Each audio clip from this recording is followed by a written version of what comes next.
I never thought I'd poison my mother-in-law's career with a single email forward. But that's exactly what I did on the night she branded me a failed wife in front of my husband's entire family. The words hit like a gut punch at his 40th birthday dinner, right there in our McMansion in suburban Chicago, with the steak cooling on fine china and the kids pretending not to hear. What no one knew, what I'd buried for 8 years, was that Evelyn had orchestrated the hit and run that killed my sister, then pinned the blame on me to protect her golden boy of a son. And just like that, with one click, I watched her empire crumble, even as the cops knocked on my door the next morning. It started unraveling long before the cake was cut, back when I was Madeline Hayes, before I became Madeline Whitaker, the dutiful daughter-in-law in a marriage that felt more like a hostage negotiation. Tom and I met at a Northwestern alumni mixer in 2015, the kind where everyone pretends they're not climbing the corporate ladder. He was the charming finance bro with the easy laugh and the family trust fund. I was the ambitious paralegal with student loans up to my eyeballs. We bonded over craft IPAs and complaints about Chicago winters. And by summer, we were engaged. His mom, Evelyn, swooped in like a hawk eyeing fresh meat. Darling, she cooed at our first brunch, her Botox-smooth face tilting just so. Tom needs a woman who can keep up. Not some starter wife. I laughed it off then, chalking it up to old money snobbery from her perch as a senior VP at Whitaker Financial, the family firm her husband, Tom's dad, had built from scratch. But Evelyn wasn't just snobby, she was a viper in Louboutins. The first crack showed 6 months into our marriage, when my little sister, Lila, vanished after a night out in Wicker Park. Lila was 22, wild-hearted, the kind of girl who danced through life like it owed her favors. She was crashing at my place while interning at a startup, and that Friday, she borrowed my old Honda Civic to meet friends at a dive bar. Tom and I were at a Whitaker holiday party, Evelyn's annual spectacle of crystal flutes and backroom deals, when the call came, accident on Division Street. Hit and run. Lila ejected from the car. DOA at Northwestern Memorial. The cops ruled it my fault in a heartbeat. My car. My insurance. My prints on the wheel. But I wasn't driving. I'd lent it to her after Evelyn cornered me at the party, hissing that Tom deserved better than a night with his slutty sister-in-law hanging around. She'd spiked my drink earlier, I later suspected, to keep me sidelined while she worked the room. Lila had shown up uninvited, tipsy and flirty, drawing stares in her thrift store dress. To cover her own tracks because Evelyn had been behind the wheel, drunk on martinis and rage after Lila accidentally spilled champagne on her Hermes scarf, Evelyn swapped the plates and wiped the dash. She confessed it to me years later, in a moment of wine-fueled hubris. But by then, I'd already taken the fall, pleaded guilty to vehicular manslaughter to avoid a trial that would have bankrupted us, served 18 months in Logan Correctional, lost my law dreams forever. Tom believed the lie because it was easier. "You were stressed, babe," he'd say, stroking my hair like I was a skittish cat. "It happens." Evelyn played the grieving saint, footing my legal bills in exchange for silence, whispering that family sticks together. But every Mother's Day brunch, every passive-aggressive text about my post-prison glow-up, chipped away at me. I rebuilt in the shadows, clerking for a shady PI firm, scraping by as a legal aide, popping Xanax to smile through PDA meetings. Our twins, Jack and Sophie, turned 7 this year, oblivious to the rot under our picket fence. Tom climbed to partner at Whitaker, oblivious too, or willfully blind. Evelyn? She thrived, Her corner office overlooking Lake Michigan. Her boardroom Barb's legendary. The birthday dinner was her idea. Of course, a surprise for Tom at our house. Catered by some overpriced Lincoln Park spot. I slaved over the playlist, Springsteen for his Midwest soul, and the table settings, neutral linens to appease her beige aesthetic. Relatives trickled in, Tom's brother Greg with his trophy wife. Aunt Clara nursing a grudge from the last family feud. Evelyn arrived last, sweeping through the foyer in a sheath dress that screamed, "I own this room," her diamond tennis bracelet glinting like a warning. "Madeline, dear," she said, air-kissing my cheek. "You've outdone yourself. Almost like you belong here." Dinner hummed along on autopilot, small talk about the Cubs' playoff choke, the kids' soccer triumphs, until the cake came out. Tom blew out the candles, grinning like a boy, and Evelyn stood to toast. That's when she pivoted, her voice slicing through the chatter like a stiletto. To Tom, my rock, who deserves a wife who doesn't drag him into the gutter. She paused, eyes locking on mine. Not some failed wife, fresh out of the clink, playing house with our grandchildren. The room froze. Forks clattered. Tom's face drained of color. But he said nothing, just stared at his plate. Greg coughed into his napkin. Clara's mouth hung open. The kids, thank God, were upstairs with the nanny. I felt it then, the snap. 8 years of swallowing her venom, of lying in bed while Tom scrolled LinkedIn instead of holding me, of staring at Lila's faded photo on my nightstand. "Evelyn," I said, voice steady as I raised my glass. "That's rich coming from the woman who killed my sister and framed me for it." Gasps rippled. She laughed, a brittle trill. Delusional as ever. Pass the wine. Failed wife.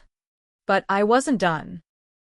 While the relatives murmured and Tom stammered excuses, I slipped into the study, laptop open, and forwarded that ancient email chain, the one from my PI days. Timestamped 2017, where Evelyn's assistant accidentally CC'd me begging for an alibi on the Division Street mess. Attached, dashcam stills from a gas station. Her Mercedes plates blurry, but unmistakable. Her boss, Harlan Crow, old-school Whitaker patriarch. Tom's uncle, and a man who loathed scandal more than taxes, got the forward at 9:47 p.m. Subject: Family Secrets. Why Evelyn Whitaker covered up a murder. I CC'd HR, the board, and for good measure, the Chicago PD Cold Case Unit. By 10:15, my phone buzzed, Harlan's number. "Madeline? What the hell is this?" His voice was gravel and gin. I told him everything, word for word, the betrayal spilling like bile. He didn't interrupt. At 10:32, Evelyn's phone lit up across the hall, Harlan, patching her in. I heard her screech, the crash of her wine glass. "Uncle Harlan, it's a lie. That bitch is unstable." But the stills didn't lie. Neither did the emails. She stormed out by 11, hurling, "You'll regret this. You trailer trash convict," at me in the driveway, rain slicking her perfect coif. Tom followed, pleading, "Maddie, why now? We can fix this family." Fix it? Like he fixed his promotion by ignoring her embezzlement tips? I slammed the door, locked it, and poured a scotch neat. The relatives slunk away like rats from a sinking ship, whispering about that crazy ex-con. But crazy? No. Calculated. Dawn broke gray over the cul-de-sac, coffee brewing as sirens wailed distant. My phone exploded, texts from unknown numbers, Evelyn's allies. I guessed. Threatening lawsuits. Then Harlan called back. She's done. Madeline. Fired effective immediately. Board vote at 6 a.m. And the cops? They're digging. Relief hit like morphine. But so did the dread. Because here's the twist no one saw coming. The dashcam photo? It showed two figures in the Mercedes. Evelyn at the wheel. And shotgun? Tom. My husband, the man I'd protected by never breathing a word, had been there, drunk and complicit, letting his mom ram my sister's car off the road to teach her a lesson after Lila flirted with him at the bar earlier that night. Incestuous tension. Buried rage. It was all there in the metadata I'd scrubbed clean until now. I stared at the screen, heart hammering. Revenge tasted like ash. As the squad car pulled up our drive, lights flashing blue against the snow-dusted lawn, I wondered if I'd just avenged Lila or damned us all. Tom stumbled down the stairs, bleary-eyed. Babe, what's going on? I handed him the phone. The photo zoomed in on his guilty face. Happy birthday, I whispered. Now face the music. The interrogation room at the 18th District Station smelled like stale donuts and regret, the kind that seeps into your pores after one too many all-nighters. Detective Ruiz, a no-nonsense Latina with a buzz cut and eyes like laser sights, slid a styrofoam cup of sludge my way. Mrs. Whitaker, or should I say Hayes, you want to walk me through this email you sent last night? 'Cause right now, it looks like obstruction of justice. Maybe even perjury. I sipped the coffee, bitter as my marriage, and leaned back in the metal chair. My lawyer, a pro bono hack from the Innocence Project I'd called at 5 a.m., fidgeted beside me, but I waved him off. This was my confession, my unraveling. Obstruction? I echoed, voice calm, the Midwestern lilt I'd honed over years of faking normalcy. Detective, I've been obstructing for Evelyn Whitaker since 2015. Let me start at the beginning. And so I did, spilling it all under the harsh fluorescence. The party. The spiked punch. Lab tests from my prison stint confirmed the Rohypnol traces in my system. Lila's flirty texts to Tom that Evelyn intercepted. She saw red, I said. Lila was everything she hated. Poor. Pretty. Unscripted. So they drove her down. Tom navigating like a coward. Evelyn flooring it at 60 in a 30 zone. Clip. Swerve. Gone. Then the frame job, my car jacked from the valet. Plates swapped at a Whitaker chop shop contact. Ruiz's pen scratched furiously, but her face stayed stone. And your husband? He just sat there? I nodded, the memory of fresh wound. Tom had confessed to me in whispers during my trial prep, blubbering about one mistake, and Mom said it'd blow over. I'd covered for him because love, or what passed for it, was a desperate thing in a cell block. He proposed right after sentencing, I added dryly. Guilt ring. Size 7. The detective snorted. Almost a laugh. Classic. And last night, you dropped the bomb at his birthday bash. I described Evelyn's toast. The room's hush. The forward that lit the fuse. Her career's toast. But mine? I just reignited a homicide case I thought was dead. They hauled Tom in by noon. His Brooks Brothers shirt rumpled. Eyes wild like a cornered fox. I watched through the one-way glass, arms crossed, as he crumbled under Ruiz's barrage. It was an accident. Lila swerved into us. She was drunk. Harassing me. Lies. All of it. But the DNA under her nails, from clawing at the door handle, and the tire treads matching Evelyn's murk told another story. Harlan Crow testified, remotely by afternoon, his deposition a scalpel to the Whitakers' facade, Evelyn's history of creative accounting at the firm, Tom's nepotism hires, the pair's drunken DUIs swept under family rugs. "I fired her ass on the spot," Harlan growled over videolink, his jowls quivering. "Blood's blood. But not when it's poisoning the well." Evelyn lawyered up fast, some silk-stocking firm from the Loop, but the damage was viral. By evening, Chicago Tribune headlines screamed, "Finance heiress fired in hit-and-run scandal," with my mugshot from 16 photoshopped beside her society page glamour shot. Social media erupted. Failed wife trending on X. Half the posts hailing me as a vigilante queen, the other half branding me a vengeful harpy out for blood money. Tom's brother Greg called. Voice oily. "Maddie, this is insane. Drop the charges, we'll settle." I hung up mid-sentence. Settle? Like the non-disclosure Evelyn forced on me post-prison. The one that kept my mouth shut while she vacationed in Aspen? That night. Bailed out on Harlan's dime, ironic. That. I drove the kids to my cousins in Evanston. Their questions a knife twist. "Why's Daddy on TV? Mommy, did Grandma hurt Auntie Lila?" Sophie, Sharp as her aunt, clutched her stuffed fox. I knelt, smoothing her braids. "Grown-up mistakes. Bug. But we're fixing them now." Jack, quieter, just hugged me tighter. Back home felt like a crime scene. Tom's golf clubs toppled. Evelyn's forgotten Chanel bag on the foyer table, reeking of her Chanel no. 5 and defeat. I poured a bath, scrolled the feeds, trolls calling me Prison Pam next to gifs of crumbling cakes, and plotted my next move.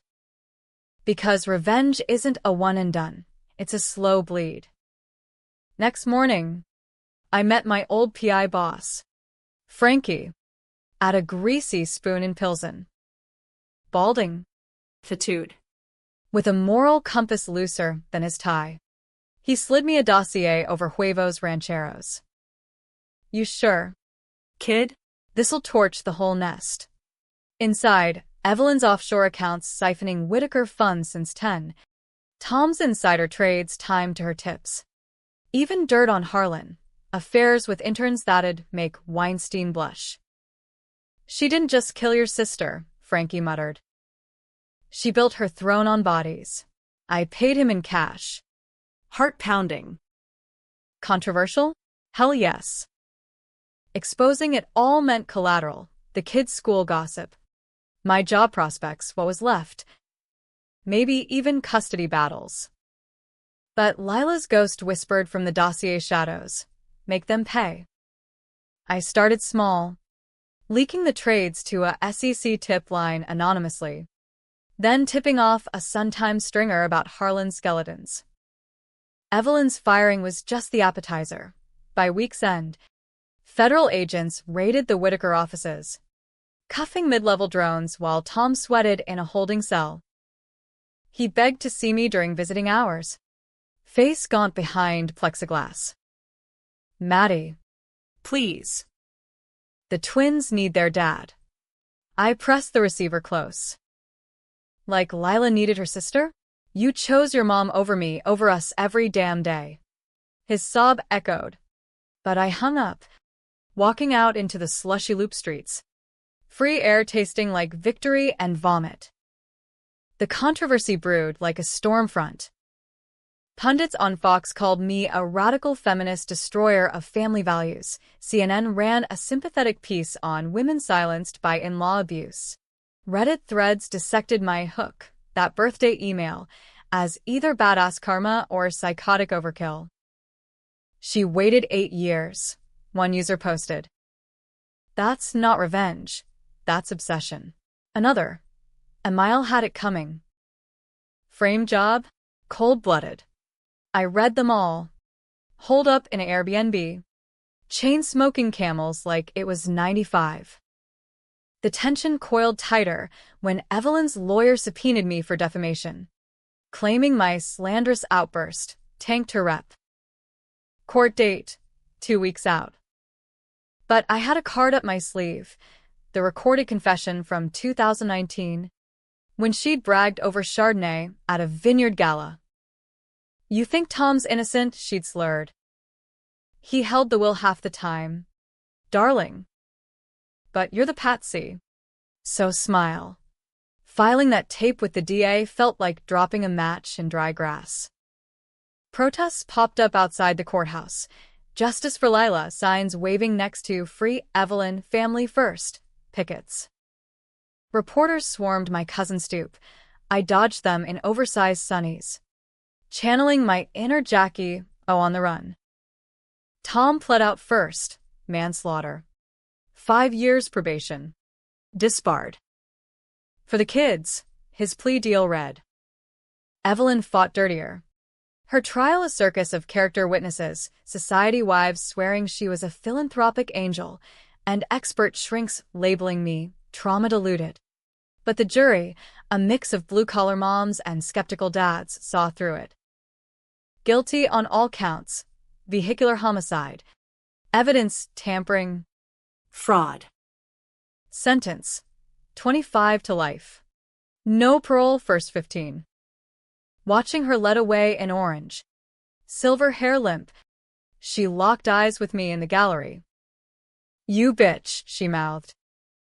"This isn't over." I smiled. Small and sharp. It was, though, for her. For me, the real twist was just dawning.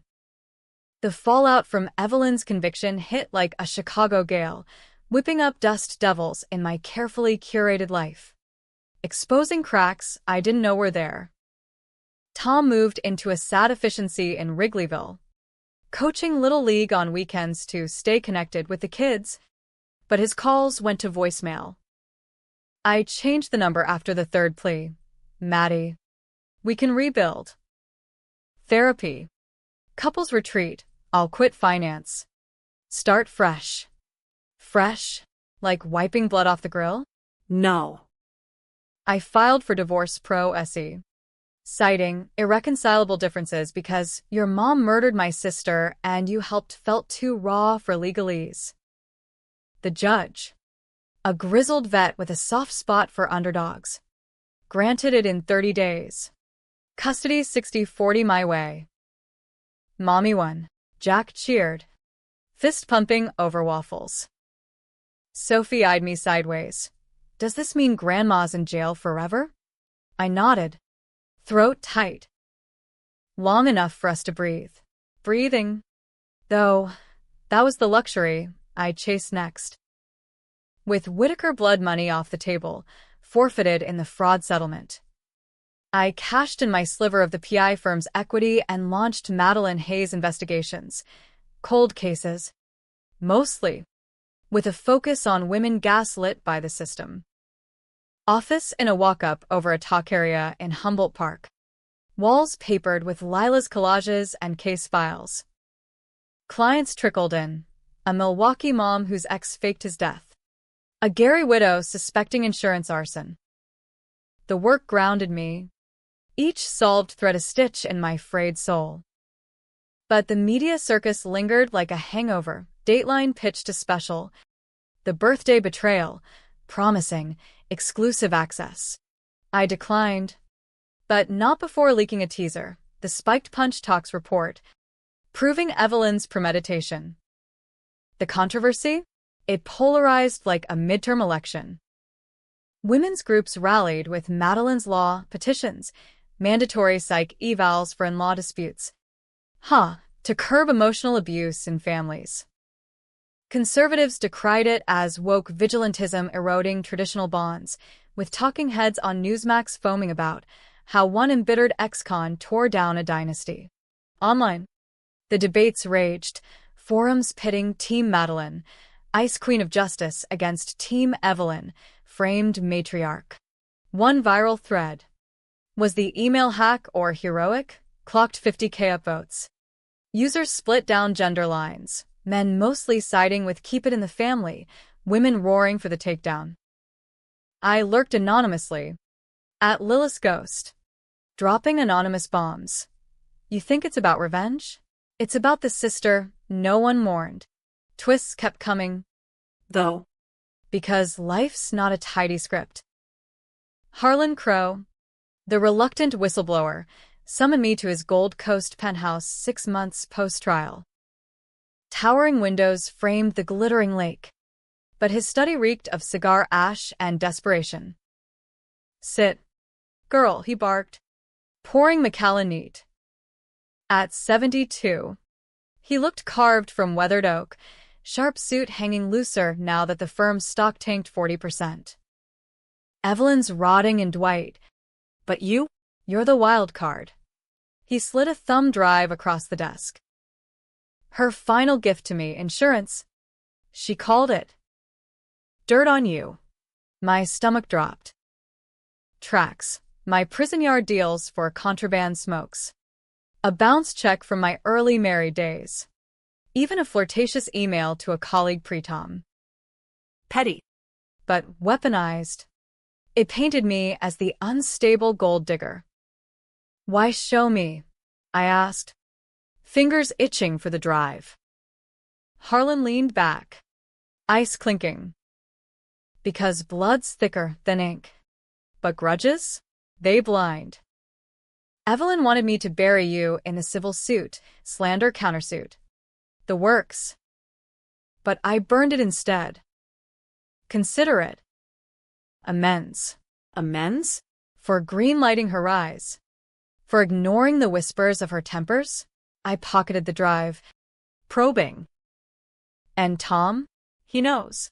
A shadow crossed his face. Boy's broken. Blames you. Blames her. Mostly himself. Talking suicide watch last month. The words landed like bricks. Tom. Suicidal? The man who'd golfed through my appeals. Who'd proposed with a ring bought on her dime. Pity stirred. Unwelcome. But I quashed it. He chose silence. Live with it. Driving back through the magnificent miles, neon blur, rain sheeting the windshield, I wrestled the serpent in my gut. Revenge had freed me. New life. New hustle. But at what cost? The kids asked for daddy less now. Their drawings shifting from family foursomes to me and them trios. Sophie started therapy, sketching Evelyn as a dragon with Tom's face. Jack punched walls, channeling rage he couldn't name. And me, nights blurred into bourbon and bad dreams. Lila's scream echoing off cell bars. Was I hero or villain? The polls said 52% hero. But polls lie. The real gut punch came at the 1-year mark, a letter from Dwight Correctional. Evelyn's looping script on pale blue stationery. Dearest Madeline, it began. Honeyed venom. You've won the war, but lost the peace. Enclosed, proof your precious Lila wasn't so innocent. She seduced Tom that night. Texts. Photos. The works. I protected my son from her tramp claws. You're no better. Whoring out our secrets for clicks. Clipped inside, screenshots. Timestamped. Lila's number to Tom's. Come alone. Make it worth it. XX. My world tilted. Forged? Possible. With her connections. Real? God. The doubt gnawed. I hired Frankie again. His team forensics diving deep. Verdict after a week. Composites. Sloppy deepfakes from 2016 tech. Evelyn's parting shot. A mindfuck from the grave. But the seed planted. What if? Tom's visits to the bar that night. His flushed cheeks when cops questioned him. Incestuous. Was. Controversial as hell. Splitting my resolve. I confronted him at a neutral Starbucks. Neutral ground for co-parenting hell. He looked hollowed out, thinning hair. Wedding rings still on like a noose. The texts. I slid the printouts across the formica. His eyes darted. Then away. Lila was persistent. But nothing happened. Mom overreacted. Overreacted into murder? I pressed. You were in the car. Tom. Holding the wheel. Silence stretched, then cracked. I grabbed it at the last second. To swerve. But. Yeah. I did. There it was, the lurch. The polarity flip. Not just complicit, culpable. He teared up, babbling apologies. But I stood, chair scraping. You killed her as much as Evelyn. Happy birthday to you. 2. Outside. Puking in the alley. I realized the revenge climax wasn't her firing or his plea. It was this. Knowing no one's hands were clean. Mine included. For staying silent. For loving the lie. The tension peaked there. Readers, if this were a book, divided. Forgive the flawed husband. Or burn it all. I drove to the lakefront, waves crashing like accusations, and deleted the @Lilith's Ghost account. No more feeding the beast. But the storm wasn't over. Not by a long shot. Wind off Lake Michigan whipped my coattails as I stood at the Adler Planetarium's edge. The city skyline a jagged scar against the dusk. 1 year since the dinner. 2 since the trial's gavel. And Chicago felt alien, familiar streets haunted by ghosts I couldn't outrun. The kids thrived in their new rhythm, Jack's soccer trophies lining our Logan Square brownstone shelves. Sophie's poetry slams earning awkward applause from extended family who now tiptoed around me like I was nitroglycerin. Aunt Madeline's a badass, they'd whisper to the twins. Half admiring, half fearful. But badassery's a lonely crown, heavy with the what-ifs. Tom's suicide attempt 3 months back, pills in his sad sack apartment, saved by a nosy landlord, had forced a reckoning. I visited him in the psych ward. Sterile walls echoing our fractured vows. Why? Maddie, he'd rasped, for drip beeping. Why expose us all? Because... I didn't say. Silence is the real killer. The final twist slithered in unannounced. Courtesy of a manila envelope slipped under my office door. No return address. Postmarked from Dwight. Inside. A USB stick and a note in Evelyn's hand. Truth sets you free, or destroys you. Choose wisely. E. My pulse thrummed as I plugged it in. Frankie's TechWiz on speaker for verification. Files bloomed. Audio clips. Dated 2014, pre-Lila. Pre-everything. Evelyn's voice. Tinny but triumphant. Harlan. It's done. The board votes ours. That meddling intern? Out of the picture. Followed by a muffled plea. A thud. Then silence. Autopsy report attached. Accidental overdose. Ruled the Cook County me. But the timestamps screamed foul play. The intern? Lila's college mentor. The woman who'd pulled strings for her scholarship. Evelyn. Erasing threats before they bloomed. But the kicker, the debate ender, was the last file, a video. Grainy security cam from the Whitaker garage. 2015. Not the hit and run. Me. Post-party. Stumbling to my Honda, drugged, disoriented, keys in hand. Then Tom. Emerging from shadows. Guiding me away. Babe. Let me drive. His voice slurred. Cut to later, the car idling empty. Plates half-swapped by a Whitaker valet, Evelyn's nephew. Indicted later. They'd staged it all. My guilt, the frame. to bind me to the family, to silence any whispers about their rot. Tom hadn't just covered, he'd co-authored. I did it for us, the note appended, his handwriting shaky. To keep you close. Forgive me. Forgive? The word curdled. I smashed the drive under my boot, shards glinting like broken trust. Frankie whistled low. Kid. This is dynamite. Leak it. And the Whitakers are radioactive, Harlan too. Temptation Claude. One more email. One more forward. And the dynasty dust. Controversial as exposing a saint's sins. Polarizing as hell, heroes or homewreckers. But as sirens wailed distant, another loop bust. Maybe. I thought of the kids' bedtime pleas.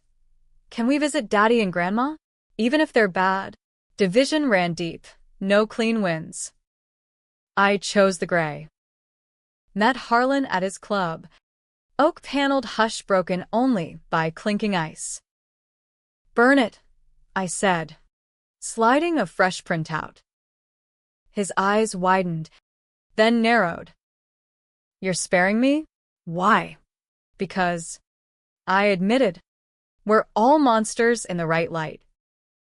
Evelyn's rage birthed from her own abortions of ambition, husband's shadow, son's crutch. Tom's weakness, a mirror to my denial. Even Lila flawed, fierce, human. No more blood, I told him. Donate the firm's restitution to victim funds. Anonymously, he nodded, broken but breathing, and wired the first installment that night.